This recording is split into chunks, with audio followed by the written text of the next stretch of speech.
જય માતાજી, હર હર મહાદેવ। તો અમે જઈએ છીએ અત્યારે લગ્નમાં। અત્યારે આ રસ્તો છે સીધો આ જાય છે, કયા ગામ જાય છે? અને મામાનું ગામ છે ના ના, મામાનું ગામ છે અરે હા આસલપુર છે। આસલપુર અહીંથી લગભગ 20 કિલોમીટર થાય છે। તમે સીધા ત્યાં જ જયું તો તમે સીધા ત્યાં મળી। તો હું આવી ગયો છું અહીંયા, અત્યારે પૂગી ગયો છું। થોડીક નર્વસ છું એટલે વ્લોગ બનાવું છું। હજી પૂગ્યો અંધારું થઈ ગયું છે તો ફુલેકુને જે દાંડિયા રસની બધું બાકી છે તો તમે વ્લોગમાં બને રહેજો આગળ સુધી, બહુ મસ્ત મજા આવશે।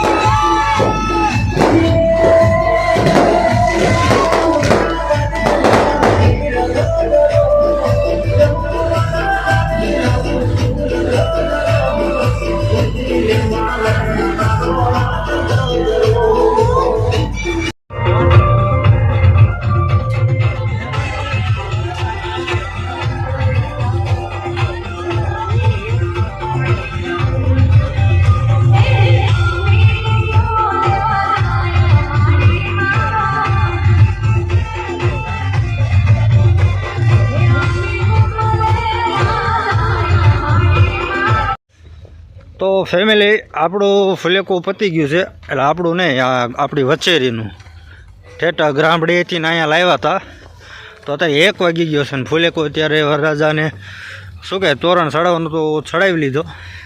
તો હવાને પાછળ પિકઅપ આવે છે, એને પાછી અત્યારે ગ્રામડે લઈ જવાની છે। 30 કિલોમીટર આંગી અત્યારે, રાતના વાગ્યા છે 1। તો અમે અત્યારે જઈએ છીએ ઘોડીને ગાડીમાં ભરવા। તો હજી આપણો વ્લોગ ઘણો લાંબો થશે તો તમે કન્ટિન્યુ વ્લોગમાં બન્યા રહેજો, મજા આવશે સેટ આગળ સુધી। હજી કાલે આપણે જવાનું છે જાન લઈને ઠેઠ ગઢડા બાજુ, એટલે તમે કન્ટિન્યુ વ્લોગમાં બન્યા રહેજો, મજા આવશે। ત્યાં સુધીમાં હું આ વસેરીને ગાડીમાં ભરી લઉં, ઓકે। તો ફેમિલી, અત્યારે અમે જાવી છીએ હુવા એક મહેમાનના ઘરે। અત્યારે 2 વાગ્યા ફુલેકું પીતું છે અને અત્યારે અમે જઈએ છીએ એક મહેમાનના ઘરે હોવા। મોબાઈલ અત્યારે બ્લરમાં આવી ગયો છે, ટાઈટમાં આવી ગયો છે। તો આજનો વ્લોગ એટલો જ હતો, ટાઈટમાં બોલી નહીં શકતો, મોબાઈલે બ્લર થઈ ગયો છે। તો આ વિડીયો જોવા માટે આભાર તમારો આજનો, અને મળીએ કાલે સીધા જાનમાં। Bye bye.